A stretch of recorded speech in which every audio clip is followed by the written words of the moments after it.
Thank you for being here, and thanks for the Zoom folks for being here. Okay, we are starting ridiculously late. So we were asked, you all know who we are by now, but we were asked to do very quick introductions about how each of us relates to this particular topic. So I am Peter Staudenmaier, and in my day job, what I get paid to do is I am a historian of fascism, and specifically what I study mostly is the history of fascist Italy and of Nazi Germany. So that's part of why Mason asked me to be part of this panel, and I am extraordinarily honored to be here with these two amazing people. I'm JoNina Abron-Ervin, and a couple of ways, I guess, I come at this. Currently, I'm coming at it from the standpoint of the fact that fascism is widely sweeping the United States. We're in close danger of coming to live under a fascist state in America, and being an elder Black woman. Black people in this country are being the victims of this fascism. So I come at it from a personal standpoint of who I am, and then also historically, from back in the day with the what the Black Panther Party did. I'll talk about that later. Hello, my name is Lorenzo Kom'boa Ervin. I got a mic in front of me. I might just get that one. How's that? Does that make more sense? Yeah, my name's Lorenzo Kom'boa Ervin, and I'm going to talk about fascism from the standpoint of a fight back movement.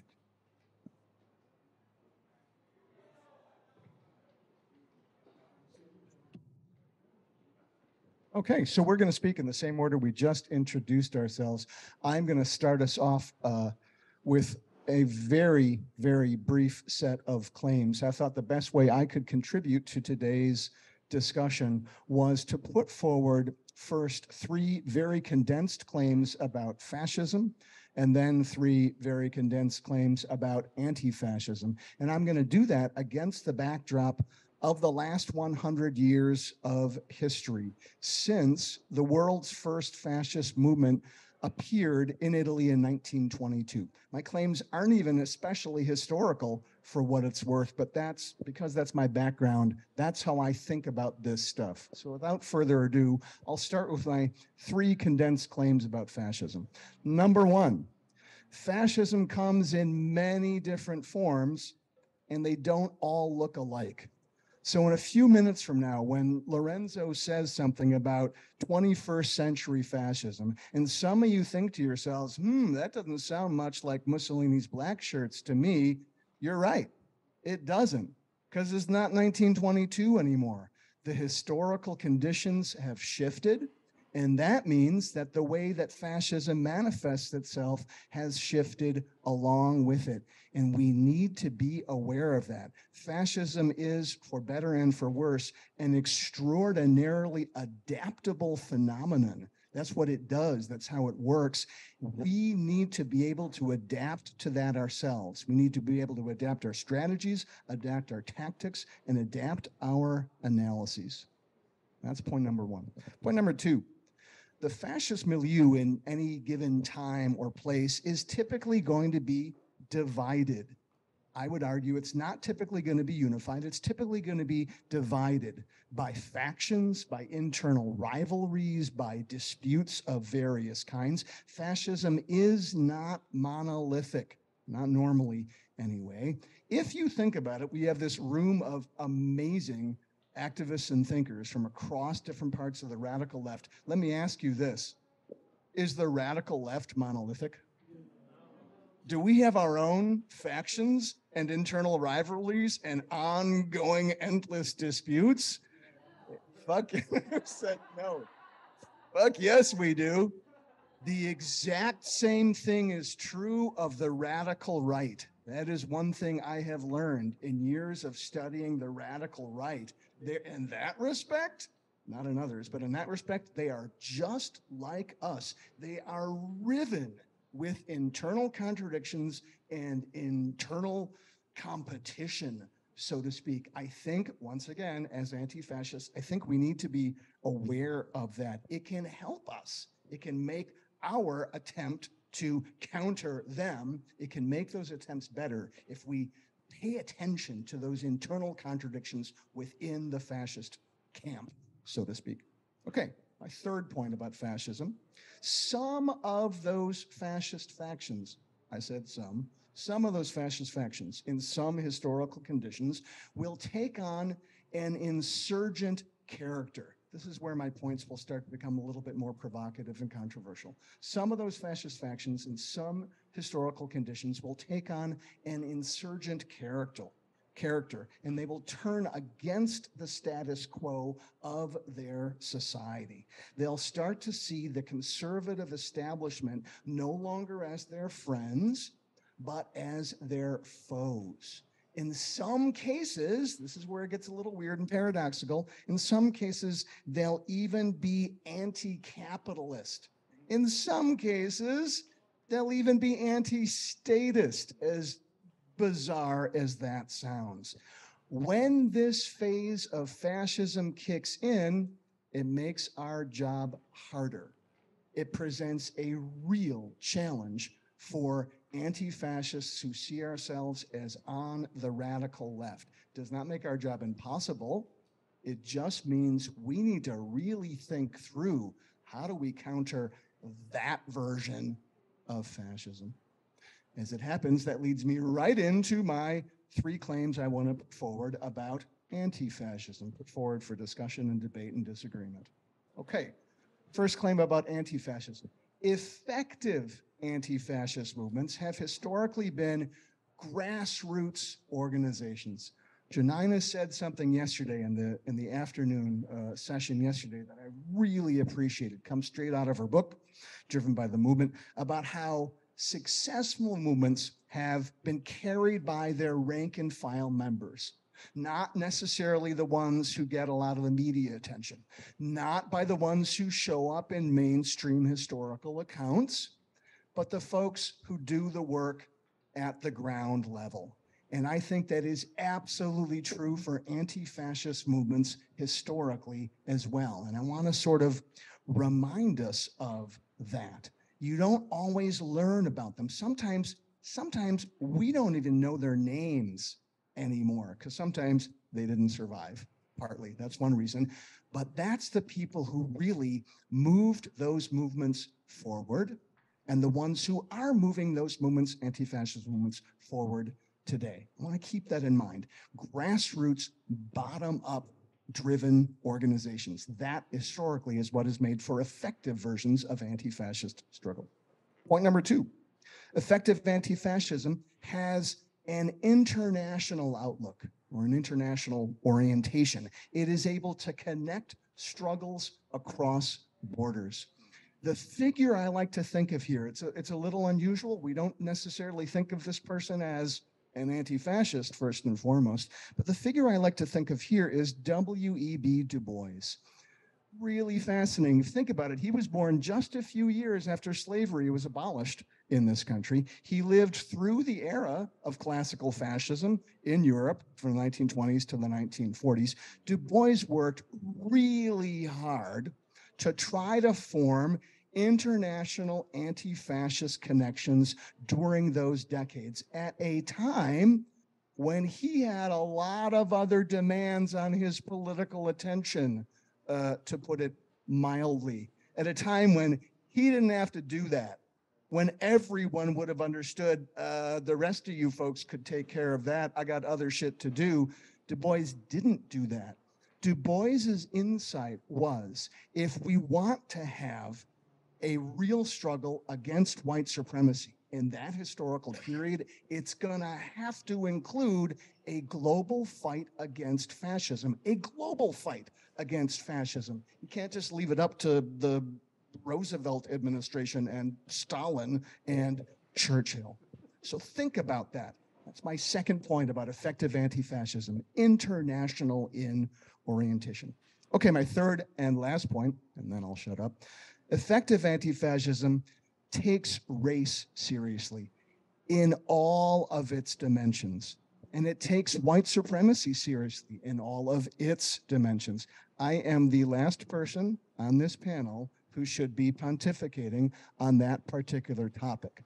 The reason I mention it is this is the point where so many white anti-fascists over the last century have fallen short, where we have failed to live up to our own best principles. And I want to note that where white anti-fascists, not always and not everywhere, but a whole lot of the time, have failed to recognize how flexible white supremacy is, how much it can surprise you and change around you and not work in the same way that it worked where you were growing up, wherever you grew up, et cetera, and where I'm saying we now as a white anti-fascist myself, where we fail to adapt ourselves to its own adaptability. And I want to make clear, I don't say this because I want white anti-fascists to be ashamed about that historical failure.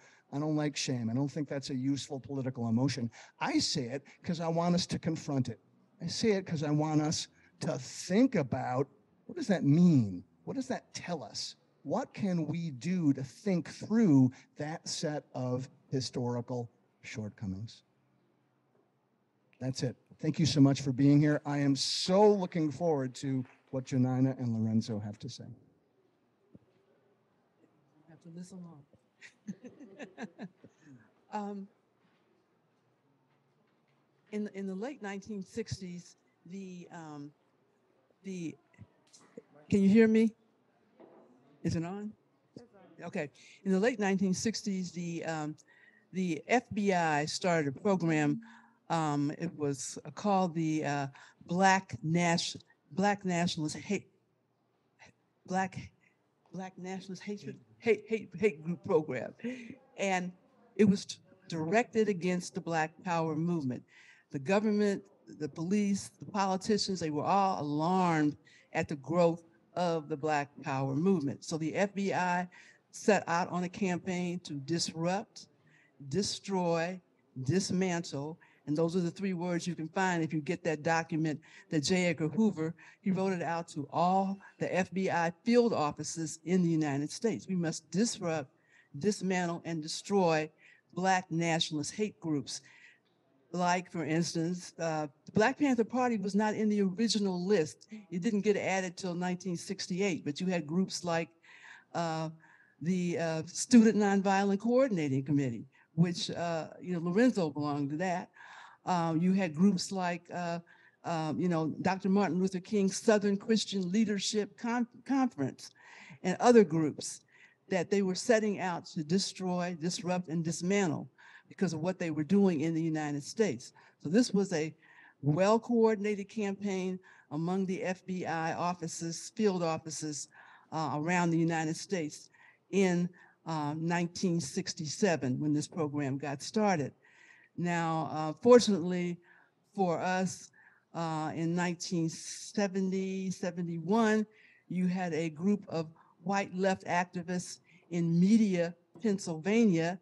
They went in and liberated documents from the FBI office. I don't want to say stole, they liberated these documents that talked about this Black nationalist hate program. And of course, there was also an FBI counterintelligence program against what they called the New Left, which this would have been, a white left radical activists. And the Black Panther Party, we call white activists mother country activists, the mother country being the United States. But anyhow, there was also a program against them. So we had these white activists in Media, Pennsylvania, went into an FBI office and liberated these documents, okay, that spelled out the Black nationalist hate program. And they made these documents, they sent them to the underground left radical press of the time. And this is how people began to find out about the Black nationalist hate program, because the white activists went in and liberated the documents. Now, I'll just jump back again a little bit. The Black Panther Party was a primary target of the Black nationalist hate program actions by the FBI. And if you want to read more extensively about if you want to read more extensively about this program, I refer you to the You can Google it, the Church Committee Report. Frank Church was the chairman of the U.S. Senate Intelligence Committee back in the late 1960s. And because of the documents that were liberated from the FBI office, the U.S. Senate, you wouldn't think they would do this, but they began an investigation. Well, what is the FBI doing and what are these other agencies doing? So if you Google that, the Church Committee report, you will be able to find detailed information about the Black Nationalist Hate Program and the campaigns waged against the white radical left of the time. So at any rate, this is how all this information came out.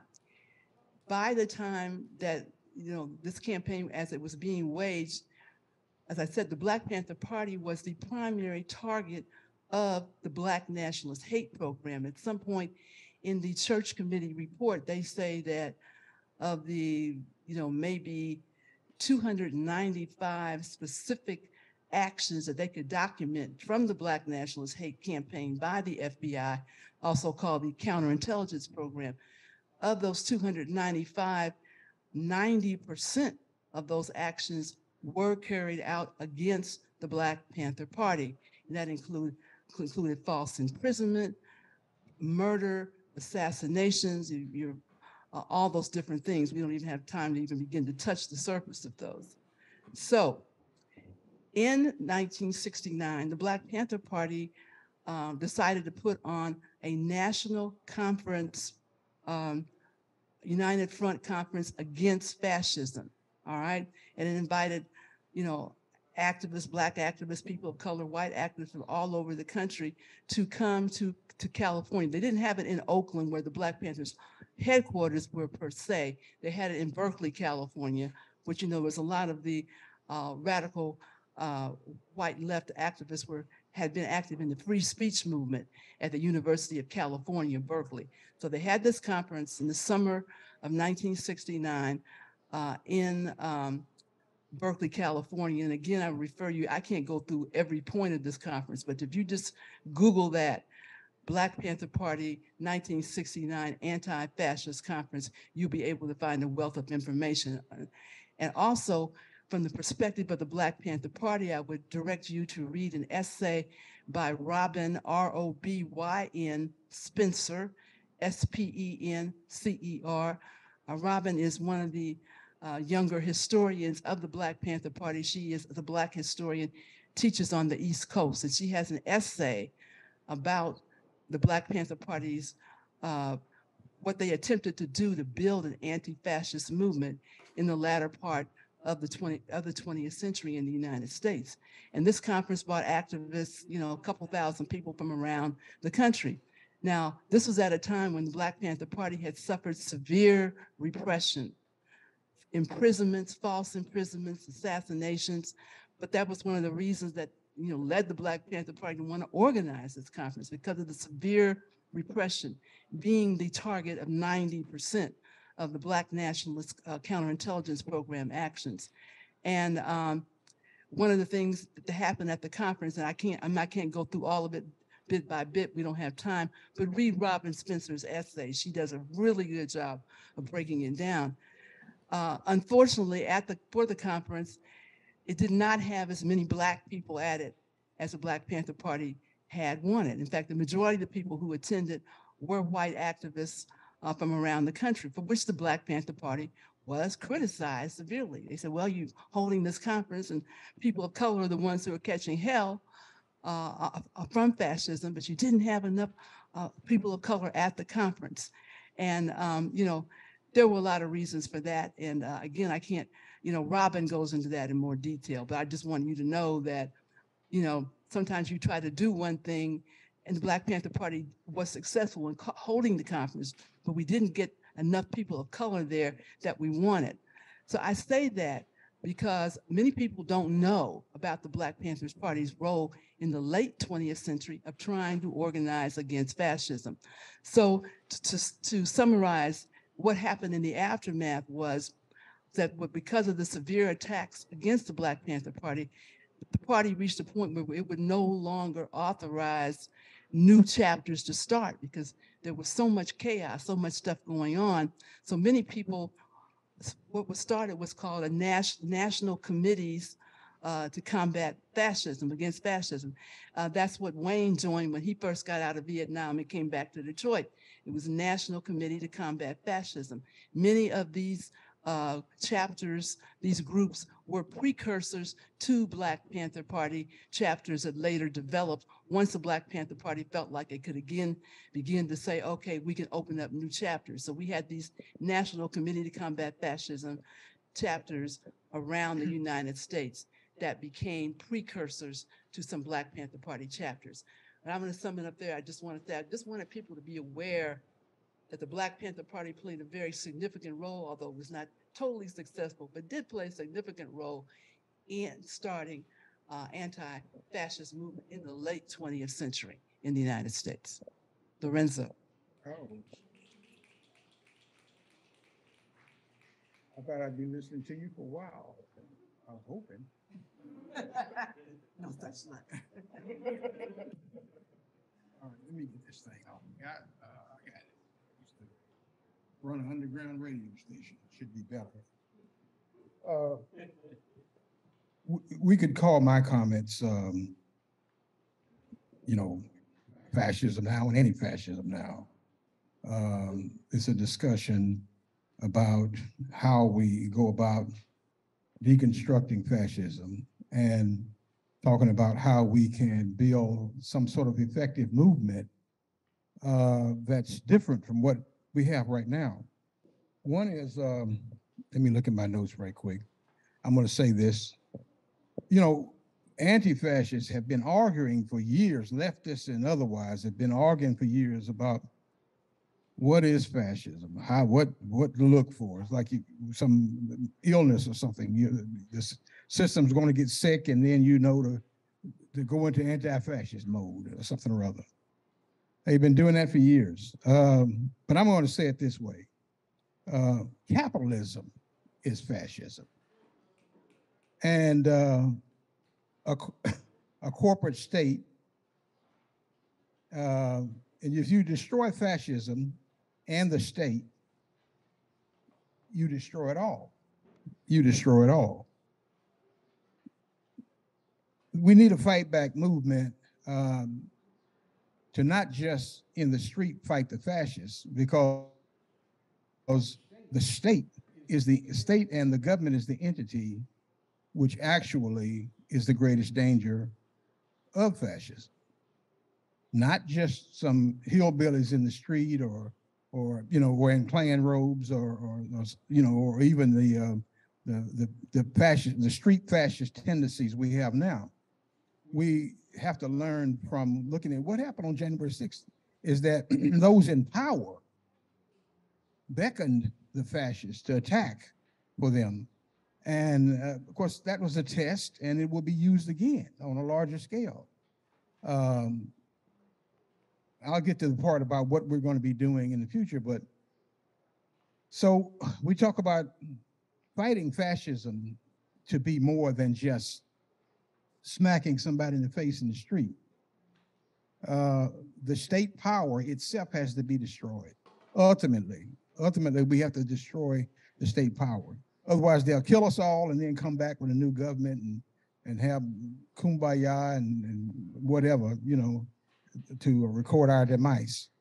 We have to be willing to build a new movement. And to build a new anti-fascist movement, it's got to be based on new politics. I'm calling it, amalgam of anarchist socialism and Black anarchism. That's what I'm calling it. And I'm saying that we give it a name and call it all power to the people. And it's a worldwide anti-fascist movement, just as Peter was saying. This is an international issue, and we're fighting a specific type of fascism in every historical period. This period, we're fighting fascist populism. The fascists are using the government in electoral politics to build this movement. They're not running out and having coups and so forth as their most effective tactic. And even the Trumpists and the maggots are going to learn it as well, are learning this as well, that the most effective thing is to use the existing system to install themselves in power. The thing is, we can't win. Ultimately, we can't win. We're not going to fight these people and win using electoral politics. Hell, we're not getting anything with electoral politics anyway.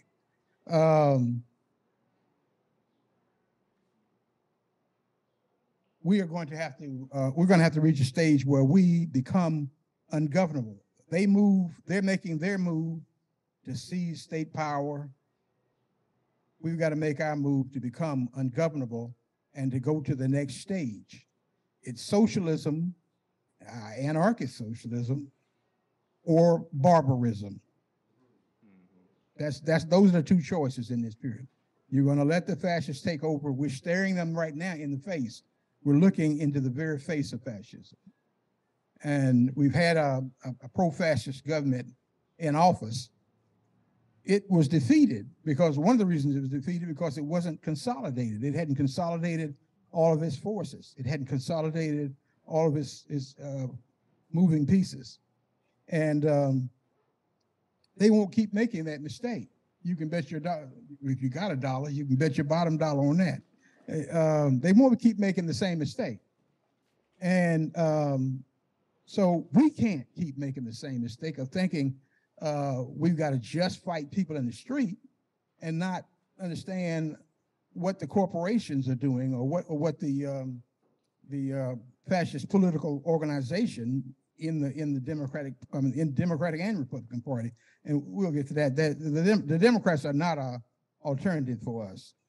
They about like the Democratic Socialists in Germany that sold out. You know, they're about like that. But so we got to create new politics, a third type of politics that's based on anarchism, I contend, and it is a non-electoral force. It uses, anarchists talk about theoretically, dual power and, direct democracy and all this. Well, I've always been contending that this shouldn't be just theoretical. We should be actually building a program in the streets to act as an alternative to electoral politics, which is how the fascists are trying to get into power. We should be fighting both the Democrats and the Republicans and the state itself by extension. And I've run into, for years, leftist formations telling me that fighting in the street combat with these fascist forces is the way forward. And I grew up in a state and in a society where the Ku Klux Klan was still involved or engaged in acts of terrorism.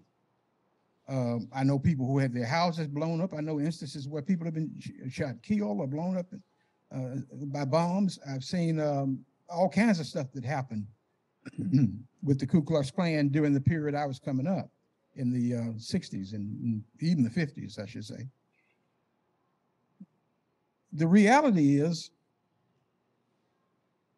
they were doing the bidding of the White Citizens Council, which was the force, the bankers and the politicians and all the elite. They were doing their bidding, the Ku Klux Klan was. I understood at an early age, we're not just fighting the Klan. We are fighting the forces behind the Klan. We're fighting the state. The state government actually was the ones that allowed the Klan to do all this stuff, kill people and terrorize Black communities especially, and create a state of siege. They were the ones doing it. They financed it. They talk about how horrible the Klan was. Well, they were financing these people. And they had their own, if you look up this documentary called Spies of Mississippi, they talk about how the Mississippi state government created a spy agency. and they were, spying on people and killing people and framing people on criminal charges and all this stuff. This went on for a long time. This went on for a very long time. But in this period, the fascist entities are different. They're organized differently. And just as Peter was saying, you can't use the same tactics that were used in the 1960s or the 1950s or whatever historical moment. You have to deal with what's happening now. We have to be politically educated around what's happening now. And the new phenomenon of fascist populism is installing fascist leaders all over the world. And again, they haven't consolidated their rule. They can still be pushed out. Mass movements can have an effect, even now. And so it's important to understand that. But we also have to understand that we have to go after the right target, not just Trump or not just, his minions. And we have to be doing things other than confrontation. We have to be talking about still fighting to overturn capitalism. Because I started out saying that capitalism is fascism. We have to continue doing that. We have to continue fighting for people on the bottom, of which we are a part of those people. On the bottom, the masses we always talk about and objectify sometimes.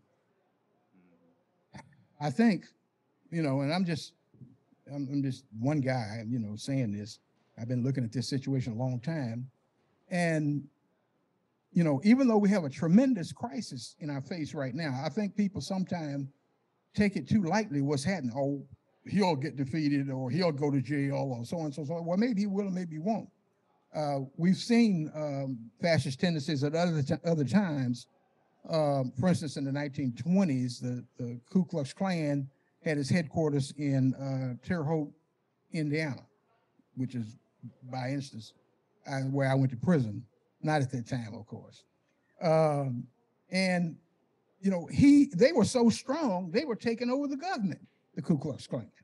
The governor of the state of Indiana was a Klansman. The mayor of several cities, Indianapolis and Terre Haute and all these places were fascists. Even in so-called liberal states like Portland and other places in the Midwest were Ku Klux Klan. The Klan had a mass membership of 4 million people, something like that. And so things were really looking dire. There was not a real powerful fight back movement. And they made a mistake. He made a mistake thinking he was so powerful he could just do anything he wanted. He grabbed a woman and held her hostage. And that was his undoing. He made that critical error of a personal nature. They arrested him, of course, but they broke up the Klan movement as a result of it. They lost all the credibility they thought they had among the white working class. And so that was an example of how they can self-destruct, but they don't have to self-destruct. Even somebody like Trump, which I don't think he may get in the office again, and this is prefaced on, or one of his flunkies or his allies or whatever will get in power again. That's true. What we have to deal with is from where we are. What kind of mass movement can we build? And as I said, we have to become ungovernable. Well, okay. We have to become ungovernable. And we have to resist capitalism and its entire civilization. We need to engage in widespread sabotage against government, corporate, state, and the existing police state. Right now, we need to create a new society in the belly of the beast right now. We need to find out ways of doing that right now. A new economy and a new way of life is available now. We just have to fight for it. some people believe that we don't have to fight the state. Well, they're going to fall on their own, or we're going to build a movement so powerful that we can't be stopped. But that may be. But if somebody's got guns, we're facing the strongest military in the world and in world history. We're facing the most bloodthirsty regime in the world and in world history right here in the United States. They may be posturing about their belief in democracy and all this other garbage, but the reality, if you do any historical research, will tell you that they've already engaged in genocide. They've right now got the largest prison population in the world. Right now, it's been here all along. They don't need to build a concentration camp system. They already got one. And right now, they have killed 35,000 people. The police have. Their police have killed 35,000 people since 1980. The police have done this. Now, I'm not saying all of them were black. Considerable segment of them were black. And in fact, they've killed so many black people that the cause of death, one of the leading causes of death for black people in this country is the police. So I'm just laying that out. So when you talk to people or when you think about this, we need to take another direction. We need to stop thinking that we're going to make the government reform its practices. We need to understand that we need to tell and start educating people about what the police really are and why we have to remove them entirely. That's what we have to do. And when we do that, we strengthen our ability to explain to people that they shouldn't trust the police. The police are doing the killing and all the corruption. The government either. The government is responsible for every form of disparity in the black community and in this country is because of the government, because of the rich taking so much money that they're on the verge of they're going to collapse. These are the things we have to organize around. Not just some punk in the street wearing a Ku Klux Klan robe or whatever, a Nazi insignia, not just that, and you go over and you slug him, And these days, it's harder and harder to do that because they're armed. We clearly need a new form of movement. We need an anti-fascist militia as well. We're not going to be able to preach to these people. We're not going to be able to pray to them. We're not going to be able to sing to them. And they're going to be coming for your blood. We already see a bit of that because of these killings that take place all over the country. We already see a period is coming where there's going to be widespread killing by these fascists. If we sit there and let it become a target, we'll be the ones they'll be killing. But we need to build a movement that understands that we need to also have an attachment of grassroots soldiers or whatever you want to call them. We need to have that as well. Back in the day, we were able to demonstrate to not just the Black Panther Party and groups before the Black Panther Party existed had already picked up arms against the Ku Klux Klan. They had already done it. Nobody had to get up and tell them, "Oh, brother, you can go out there and do so and so." They didn't have to do that. Even the NACP of all groups, was a pretty conservative organization as a whole. That group had formed a militia in North Carolina. Yeah, I know. All right, I'm done. I have one last thing and I'm done. Things seem bad now. The economy is collapsing. The social structure is failing. Fascists are on the march. Government's becoming more and more undemocratic and repressive, leading us to a revolutionary civil war. We have to be ready and understand that this crisis of the existing economy, government, society, and so on is what makes revolution possible. We should not be afraid. We should be ready.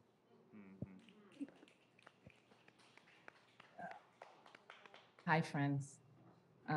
Thank you very much for just dropping the mic continuously throughout the week. Just a few notes on the Q&A. Number one, please come up with a question. That means a statement that ends with a question mark at the end so that we have time to reflect and hear the responses to them. Also, we just have a progressive stack. So if you find yourself that you've spoken multiple times, and please hold with a lot of love and allow others who haven't been able to ask questions.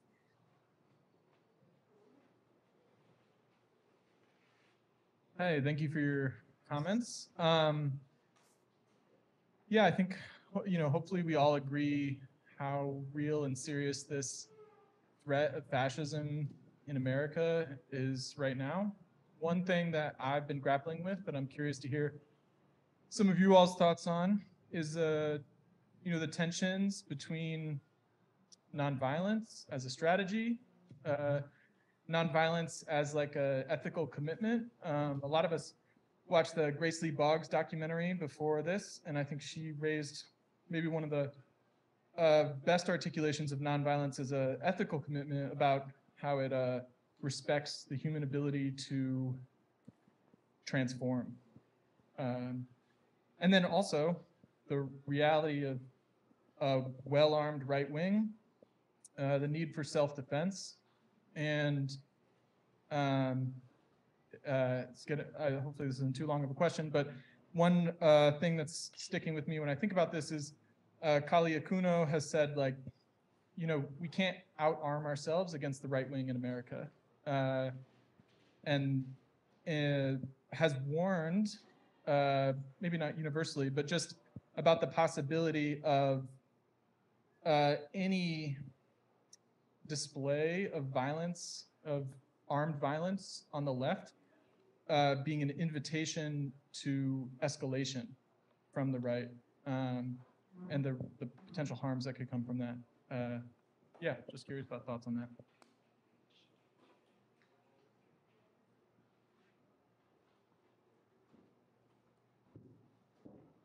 Thank you. My question is specifically for Peter. I have a question, just, with your own studies of fascist societies from, the past, and thinking about what Modibo talks about in terms of critical historiography. What are some ways have you seen in your own studies ways that the fascist states and regimes in the past have maintained and sustained themselves with this idea of reformation? Were there like reforms in these fascist societies that happened that were like for the people, but that actually like maintained the fascist state in any of the past fascist regimes that you've studied?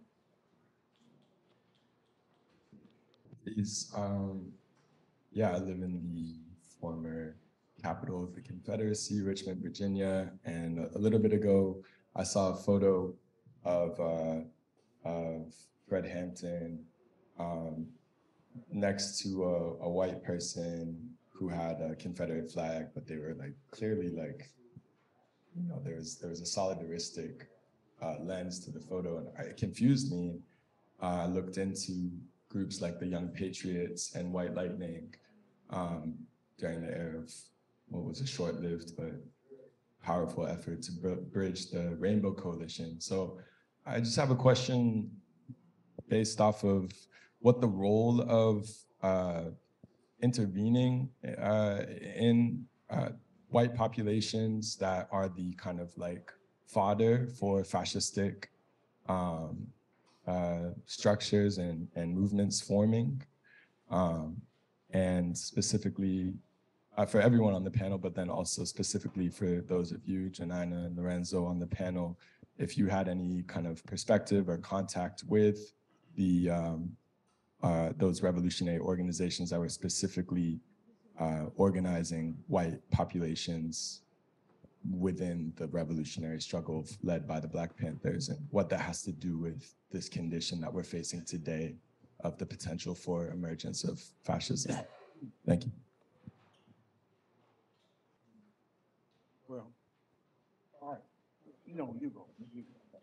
Well, I'll address that last question about connections with white organizations or groups that are trying, to intervene in white communities on this whole question. I mentioned this someplace yesterday.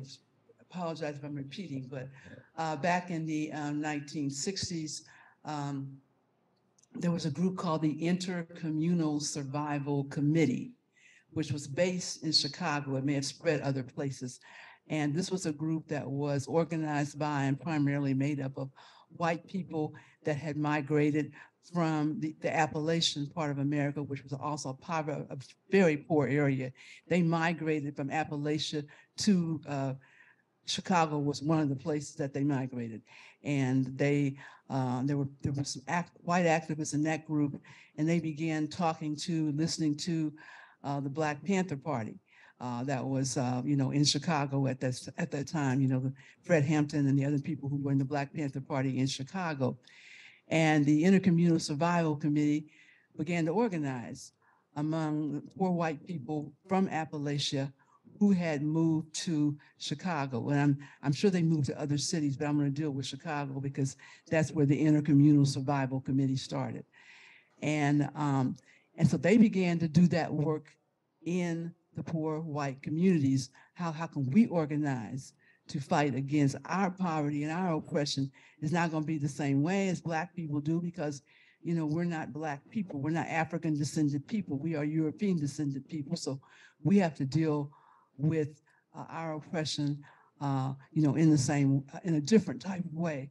So that has been my connection from back then. In more recent times, I have not, I'm sad to say, been in direct contact with very many groups at all who were, white activists, white anti-racists, whose primary work was, in white communities. An issue that I have had for decades, and I'll just give an example, just to make it real. In the early, maybe perhaps mid-1980s, when I was still living in Oakland, California, and this was after the Black Panther Party, had formally ceased to exist as a national organization. And I joined a coalition, multiracial coalition that was working on different things. And at some point, the Ku Klux Klan burned a cross in the yard of a Black family that had moved to one of the suburbs from San Francisco and Oakland, and the Klan didn't want, thank you.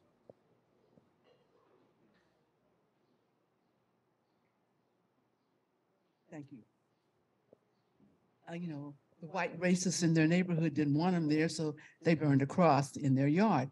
So this coalition that I was working with, said, well, we've got to help, we've got to do things to help support this family. And a main idea that surfaced was, well, we need to set up some kind of a community headquarters or group in the Black community where we can, begin to organize our work to protest this. And I was absolutely livid at this suggestion, and I ultimately resigned from this group, and I wrote them a letter, and I'll just give you the short version of it was, why should you be going to the Black community to organize a campaign against white racism? You need to be organizing in white communities. Black people did not burn the damn cross in these people's yard. It was white people. And this was a point in my life. The Black Panther Party had ended not much earlier. And I was so angry about this. And I felt like this is how come we can never get any place, because white activists always want to go into the Black community and try to organize the Black community. This is not what we needed. And I'll be honest, this is one of those occasions, and I told a good friend of mine, who was a woman of color, a Japanese American activist, I said, you know what? I'm through working with white activists. They do this shit all the time. They don't understand, they don't get it. And I'm not working with them anymore. And so, she knew me. She said, okay, JoNina, you just need to you need to chill out. Don't quit this group. That's what and I did quit. I never worked with it again. And I did obviously again work with white activists. But I bring this as an example of what caused real personal frustration and anger for me. Okay. And I saw a case of where this is not going to work. The Intercommunal Survival Committee went into poor white communities and work there to deal with these issues. And that's my main thing that I have to challenge white activists on all the time. I don't have the answer. I can't tell you how to do it A, B, C, D. I don't know, okay? I can't even figure out A, B, C, D in the Black struggle. I wish I could. It's hard enough to figure that shit out, you know. But I can't tell white activists how you go into white communities and deal with this. I know all white people are not the same. I know all white people are not racist. Certainly there are committed white anti-racists. But those of you who are committed white anti-racists, somehow you all have to figure out, you know, how you think you're going to do it. And you're not going to come up with the magic solution overnight. And you'll try stuff and you will fail. There are going to be failures. Be prepared for failures. I certainly have been through a lot of failures, okay? And we don't have time to deal with that today either. But you will fail. But you have to try, at least get out there and try to do it. Try to do something, okay? If it fails, you step back, you analyze, why did it fail? And sometimes these failures are very, very disheartening. And you may have to have time to recuperate. You know, it is a war. And when you lose a battle, you do have to recuperate. You got to take care of yourself, recuperate. But this is my big issue. And I'll be dealing with this the rest of my life, I'm sure. I wanted to deal with nonviolence because that's one of the things that was one of the hallmarks of the 60s, the early 60s. Later on in the 60s, you know, this is when, you know, groups like the Black Panther Party and other civil rights organizations picked up arms and created militias against the Ku Klux Klan. There was the Deacons for Defense and Justice. There was the Black Armed Guard with Mabel and Robert Williams in North Carolina, and there were others that had already picked up the guns. They were military veterans. Some of them were militia, you know, trained individuals who started self-defense organizations. So that was a strong current in the 1960s as well. They don't want you to know that, of course. You know, want you to think it was just a nonviolent movement. But let me just move forward with it. The government, this treacherous government, all this stuff about nonviolence, and if you're not using nonviolence, you're discredited, and this, that, and the other, and you're a violent group, or this, that, you know, all this garbage. This government, the United States government, has trained people. This Gene Sharp, I know you know who I'm talking about, Gene Sharp. This guy was a CIA agent. He worked at it was a facility in on the campus of, was it Boston College or one of them? His research was funded by the Pentagon, and they were training in how to use nonviolence to create a mass movement that could overthrow governments. This is just like the CIA. This is what the CIA was doing.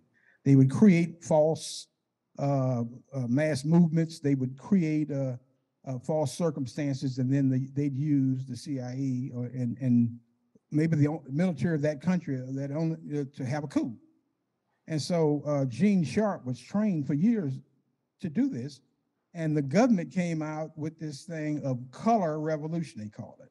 Color revolution. Now, I'm telling you this because right now in Ukraine, the war in Ukraine was created as a result of a color revolution. I don't know if it's orange or green or what the hell it was, but it was created as a result of that. And you know, so when we look at all this stuff, when we get this little bit of tidbit with it to show you how the government has always been using the whole issue of nonviolence to discredit radical and revolutionary groups in the United States, but then they turn around years later and they're using it for coups and to incite wars. Right now in you know, Ukraine, that conflict was created by the West and by NATO and by the United States, not necessarily in that order. And so when we're looking at this, this is part of a counter insurgency program. is what this is. And so nonviolence is not a pristine concept. Just because Dr. King or somebody gave some speeches and people marched in the street. And I'm not taking anything away from those who did, but I'm not saying that that was the only struggle, only form of struggle that took place at that time either. There were other forms of struggle. And we need to be aware of that. So, I don't abide by any propaganda about you've got to be nonviolent, you got to have this, that, and the other to win people over and to have a protest movement or a revolution or whatever. When it's proven that issues and circumstances what make mass movements possible, and crises.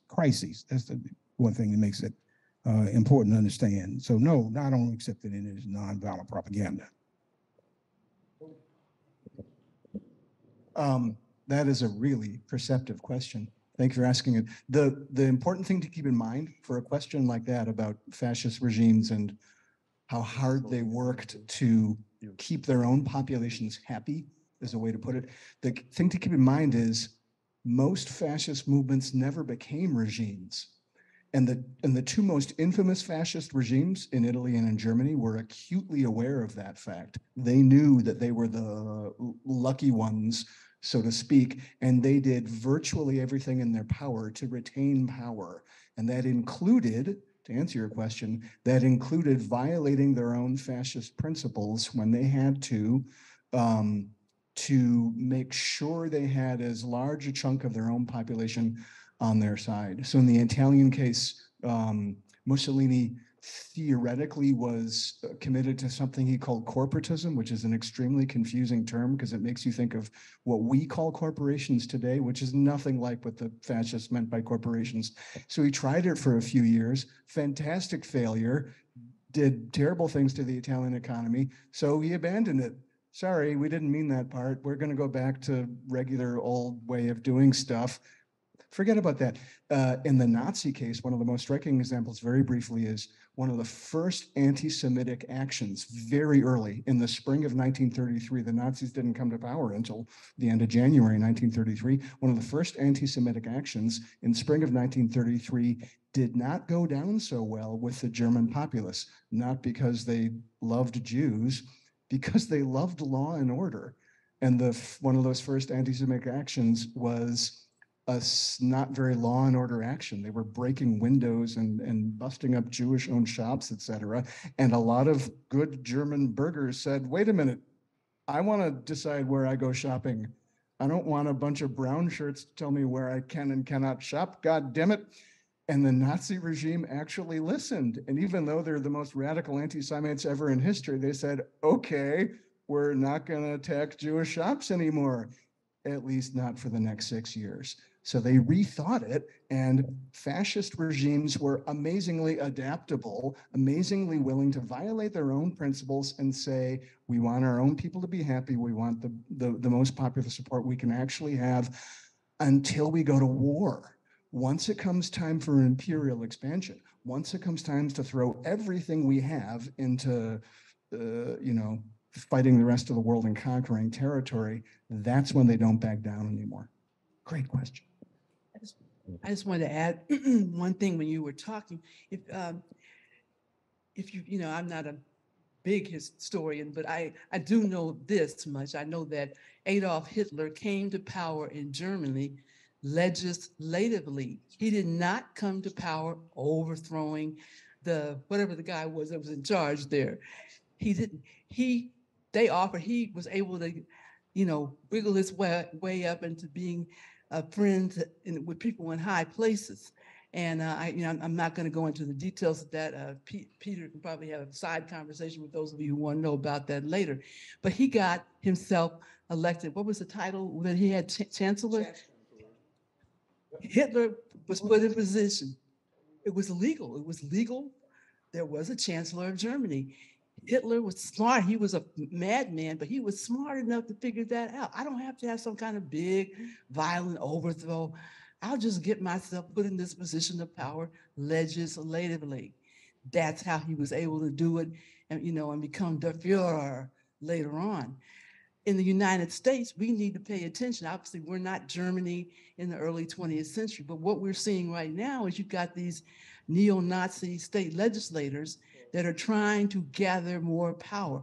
They are trying to change things legislatively in the United States, okay? All this stuff that's going on with these different states, these policies, whether it's anti-LGBTQ2+, whether it was trying to put out the Black legislators and the people in Tennessee who were speaking out, they are trying to do things legislatively. That is a lesson that we can learn from Hitler and Nazi Germany, pay attention to right now. Because what they're going to do is we're going to look up one day. Some of these states are passing laws now where it's illegal to have protests in certain places, violating our First Amendment rights. There's so many different kinds of legislation. I can't keep it all in mind, but pay attention to that. They figure that's a good strategy for them. We're gonna sneak, not so much sneak, but it'll look like they did, legislatively overthrow this government system.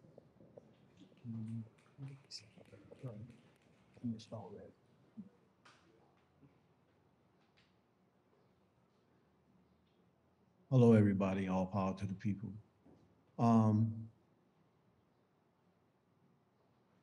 The Black Panther Party had this concept, survival pending revolution, survival pending the total transformation of capitalism out of existence qualitatively.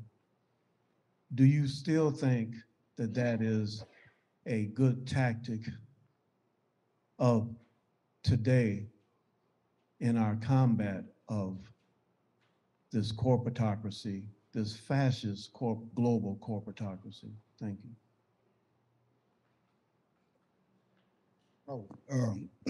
Yeah, I was mentioning that in the notes I had. I think that we should actually build this new movement. I'm calling it all power to the people. That's what I'm calling it. And I think we should build it just like, the National Committee to Combat Fascism was created on a grassroots basis. We should organize on the grassroots basis against fascism as long as we can. And I think that it's very effective. I think it'll be very effective. I don't claim it's going to be perfection, but it's going to be very effective if we do it that way, as opposed to just, something for the news media, go and punch some punk in the mouth or some, a racist or whatever, and the people in power can laugh at it, and then they can destroy the left. They can destroy the left with laws designed to take away your right to vote. I mean, your right to protest, among other things. And they're also even saying they're passing laws that if you do protest, somebody can drive a car in and run over you legally. So we're looking at how fascism is being created now. And we're also, as you raised the question, we have to deal with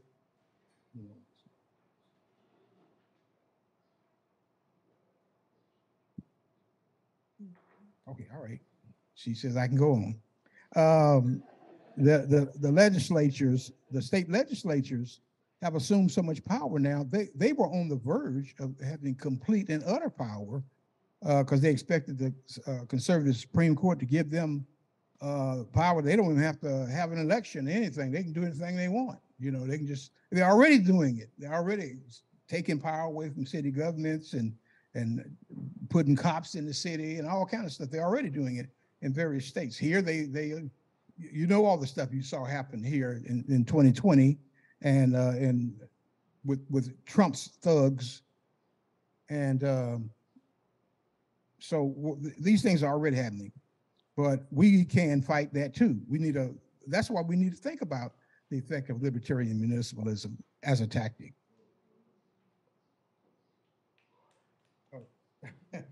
He got a mic. We have 2 more questions that will block them, and we'll give you a chance to respond. Yeah, I wanted to ask about the connection between settler colonialism and fascism in the creation of mythology, and it seems like fascism is rooted in a form of kind of perverse mythology of like chauvinism, and is every settler colonial project is a genocidal project and has a root in kind of a mythology that is required for its own legitimization. And I was just wondering how you would say that operates differently than some of the 20th century fascist countries to today's context. And yeah, just any light you could shed on those connections. Could anyone speak a little bit more to the contradictions of what you've been sharing about how the fascist right is already legislating its way into fascism, and the truth that we've heard many people share that we're not going to win our freedom electorally, and what those contradictions mean for how we spend our time either fighting those state legislators, fighting those laws, fighting those things, or like building alternatives outside? We have one question on Zoom. Hello, thanks for taking my question. I'm really glad there's a virtual option. I had a question for Lorenzo about the call for building mass movements. I'm curious about how that works with maintaining autonomy and with trying to prevent co-optation of mass movements by authoritarian groups. Thank you.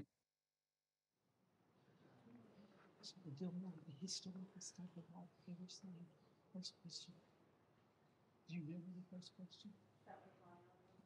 I could.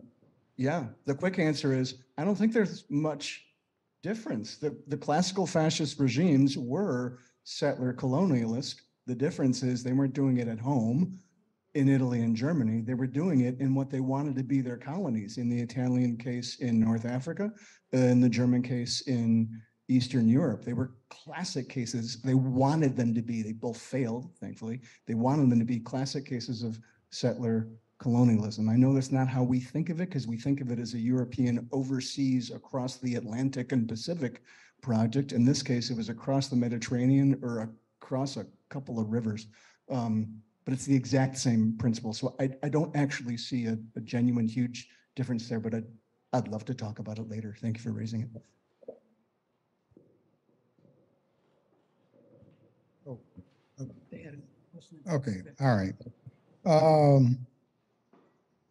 Building a movement to also deal with the rise of fascism as a fascist populism. The protest ideas have not formally or totally been created yet. We're going to have to create. We're going to have to. There've been demonstrations. For instance, in Tennessee, where I'm from, you all know a few months ago they removed some black legislators or whatever the hell they are, and the uproar that came about over that, and these two young black members of the state legislature. It's the usual, to me, I said, it's the usual crap, these corrupt politicians, blah, blah, blah. You know, that's what I was thinking. And then one of them went out there and started talking about it, but he was already ejected. And he went out and started talking. He said, well, you know that this is nothing but fascism. He said, that's what we're looking at. We're looking at fascist populism. I jumped out of my seat. I said, right on, you know, and I don't support politicians or conventional politics, but we have to have an analysis that includes it. And we have to have strategies in the street that includes it. That's why I said we need a new movement, or we need people to have new thinking about this, because this is one of the ways that the fascists are using. They are using state legislatures. They're using all kinds of criminal electoral evasions, or whatever you want to call them. They're using all that to put in the worst fascist-minded individuals they can find. And in every country, there's going to be a difference in the way that fascism poses itself. That's one of the things they're doing here. Now, they lost a lawsuit. It surprised the hell out of me that they lost a lawsuit at the Supreme Court. But that's not going to stop them. They'll just continue to use their power to go on. What's this? 5 minutes, okay. That's what they're going to do, is just to continue to do it. And we're going to have to understand, do analysis, power structure research, and organize a training to be able to resist this, fight it. And but the main thing is we got to be on the street. We got to be on the street, and we got to be able to disrupt their ability to do it.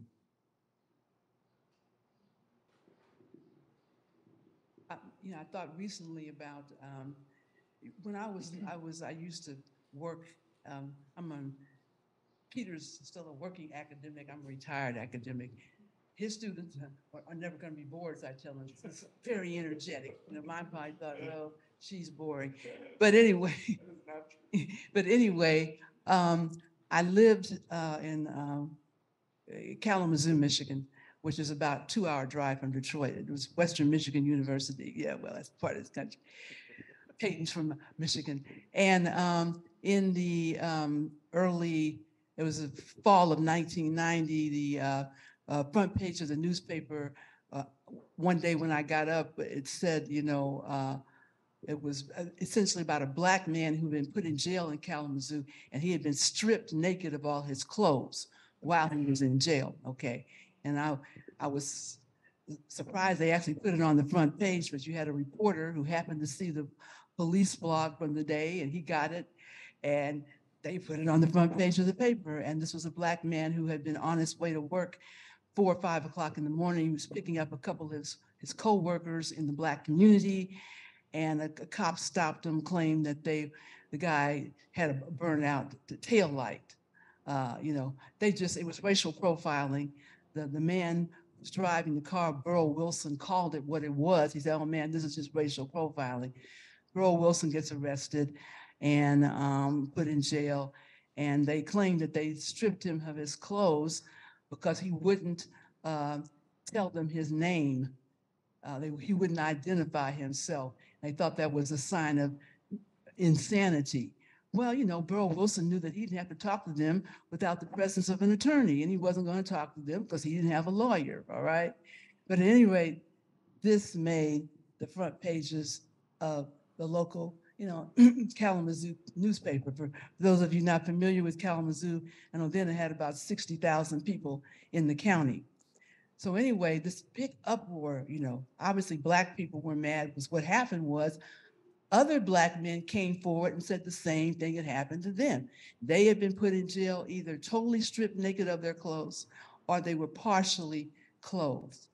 So the Black Autonomy, a group that, the predecessor to Black Autonomy Federation, and I was living there. Lorenzo was not living there. He was still in Chattanooga. He said, well, JoNina, you've got to do something. And I'm like, well, I can't do anything. And he said, well, you were in the Black Panther Party. You know how to organize against this police terror, And so he put my feet to the fire. I won't go into all the details about that. But at any rate, we did start a campaign against the naked jailings in Kalamazoo. Lorenzo wrote a pamphlet, and we began circulating this pamphlet about this, because this not only upset the Black community, this upset a lot of my white colleagues at Western Michigan University. Well, how can you put people in jail naked? I bring this example up because this was clearly, a form of fascism, violation of human rights. But, we just got out on the streets. We had protests, demonstrations, the pamphlet that Lorenzo wrote, the naked jailings in Kalamazoo. People didn't even realize that kind of thing could happen in Kalamazoo. They would take this pamphlet like, what? They're putting people in jail naked in Kalamazoo? So, part of what you have to do is to raise the as we used to say in the Black Panther Party, raise the consciousness of the people, right? And this pamphlet helped to do that. And when issues like this come up, to begin to raise the consciousness of the people that you must not tolerate this kind of thing happening. And the short end of the story is that you still have police brutality and police terror in Kalamazoo. That has not changed, but they don't do the naked jailings anymore. We were able to put it in. We formed the Southwest Michigan Coalition Against Racism and Police Brutality. We were able to put an end to the naked jailings of Black people in Kalamazoo, just because we realized we had to do something. We did education and protest.